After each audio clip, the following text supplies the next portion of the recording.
Hasan. Hello. আমি হাসান। হ্যাঁ বলো। ফোন করেছি যে আজকে তো 4:30টায় আমরা ডিপ্লোম্যাটদের সাথে ব্রিফিং দিয়েছিলাম ওয়েস্টিনেই, কারণ এদিকে আসা কঠিন তাদের জন্য।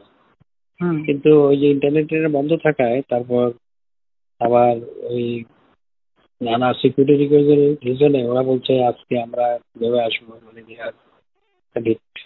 রিলাক্টেড। এই পরিস্থিতিতে কি করবো নাকি কালকে করবো সেটা। তারা আসতে পারবে না বলছে। আসতে পারবে না ঠিক কয়েকজন বলেছে না, আমার সামনে ফরেন সেক্রেটারি আছে, সিকিউরিটি কনসার্ন ব্যক্ত করেছে। আচ্ছা, না যেটা বুঝছেন এই তো অসুবিধা তাই না? হ্যাঁ যদি আসতে যেটা যদি বলতে পারো ভালোই হয়, বলতে পারলে ভালো হয়। রাইট, আমি একমত। তোমরা একটা কাজ করো, আগে ওইদিকে চলে যাও, কারণ এদিকে তো সে গোলমাল করবে। তারা তো আজকে অ্যাটাক তো কাজে আমরা থাকি কি না থাকি, মরে কি বাঁচে তার তো ঠিক নাই। আমার মনে হয় এটা করে রাখা ভালো হবে। রাইট।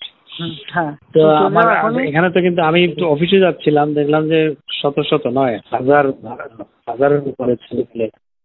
অফিস তো বন্ধ, অফিস যাবার কোত্থেকে? আমি কারফিউর মধ্যে অফিস করেছি তো আগেও। অফিসে গেলে ওই যে এগুলা প্রিপেয়ার করা না, আমাদের ব্রিফিং প্রিপেয়ার করার কর্মকর্তারা সবাই থাকে, সুবিধা আর কি। এখন সবাই বাসায় বসছি, তোমরা একটা কাজ করো, ওই হোটেল ওয়েস্টিনেই চলে যাও, ওখানে বসে সব কাজ করো। সেটা করা যায়। রাইট। হ্যাঁ, সেটা করে নেওয়া ভালো, আমি একমত। রাইট। জি, ওখানে যাও, বল যে আমরা এখানে আছি, এখানে বসে কাজ করি। ঠিক আছে, ওকে। কারণ এই কারফিউ টাফিউ দিয়ে এরা কিচ্ছু করতেছে না। কালকে খালি লম্বা কথা বলে গেছে। আমি দেখছি, আমি কিন্তু ঠিক করছিলাম যে আজকে যাবো রাষ্ট্রপতি, কারণ সব লিখে থেকে সব রেডি করছি। এইভাবে মানুষ মায়ের থাকার কোনো মানা হয় না। ইমার্জেন্সি দিয়ে লাভ হবে কি? ওই তোমার যেটুকু রোল ওইটুকুই তো, এর বেশি হয় না।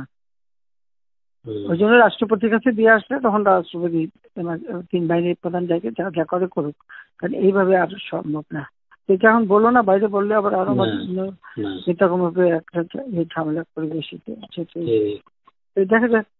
ঠিক আছে, চিফকে বলছি 24 ঘন্টা সময় নিচ্ছে, সে চেষ্টা করবে এই করতে।